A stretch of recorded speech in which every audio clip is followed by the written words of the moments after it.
Olha só o ouro. Parecia que ia para a lua essa semana, né? Mas foi puxado de volta para a Terra aí com força. Então, o que aconteceu? O que causou essa virada tão dramática? É isso que a gente vai desvendar agora.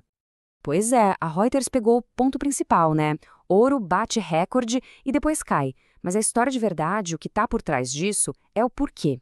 Tem um dado específico que o mercado inteiro está de olho e que pode mexer com tudo, não só com ouro. Então, para a gente entender o que essa montanha-russa toda significa, vamos dar uma olhada no que aconteceu com o metal precioso nos últimos dias. E o resultado final da semana, bom, foi negativo. Uma queda aí de 1,65%. O preço fechou ali na casa dos 4.041 dólares. Olha, é uma correção bem forte, né? Principalmente depois de ter chegado tão perto do recorde. Essa linha do tempo aqui, ela conta a história toda, né? O ouro começou a semana lá no topo, no auge, mas não aguentou a pressão. A partir de segunda começou o que o pessoal do mercado chama de correção técnica. O que é isso? Basicamente é o mercado falando: opa, subiu demais, rápido demais, hora de botar o lucro no bolso. E foi isso que aconteceu. Essa pressão de venda empurrou o preço para baixo a semana inteira. Mas tá, o que exatamente fez o preço cair desse jeito? O que puxou o gatilho? Foram dois motivos principais, sabe? E eles agiram juntos, criando uma pressão de venda que foi bem difícil de segurar. Então, olha só a combinação que foi fatal para o ouro essa semana. Primeiro, o dólar americano ficou mais forte. E a gente sabe, né? Dólar sobe, o ouro, que é cotado em dólar, fica mais caro para quem compra com outra moeda. Resultado, menos gente comprando. E o segundo fator, realização de lucros. Pensa bem, depois daquela subida meteórica, era óbvio que muita gente ia querer vender para garantir o ganho.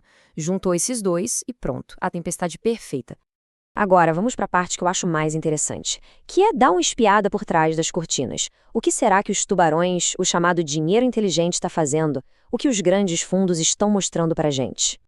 Para descobrir isso, a gente olha para um relatório chamado Commitments of Traders, ou simplesmente COT. Pensa nele como, sei lá, um raio-x do mercado.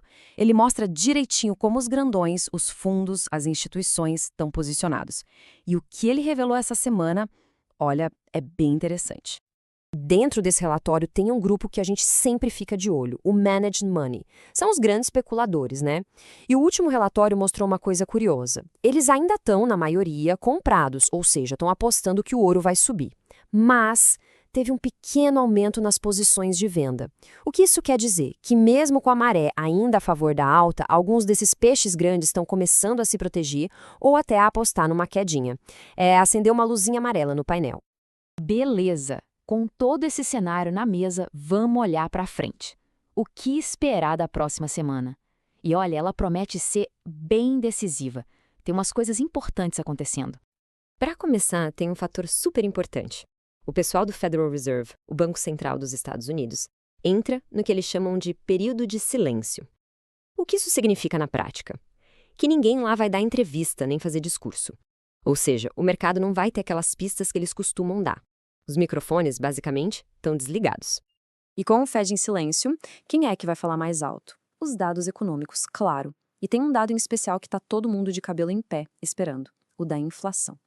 Porque pensa só, se a inflação vier mais salgada do que o esperado, pode ser um sinal de que os juros lá nos Estados Unidos vão ficar altos por mais tempo.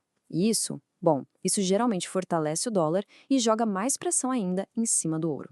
Com certeza é o grande evento da semana. E aí é que a gente chega na grande questão, né? A pergunta que não quer calar. Essa queda do ouro foi só um respiro, uma pausa saudável antes de voltar a subir? Ou será que é o começo de uma correção mais séria, mais profunda? A resposta, muito provavelmente, vai vir com os dados de inflação da próxima semana. Vamos ficar de olho.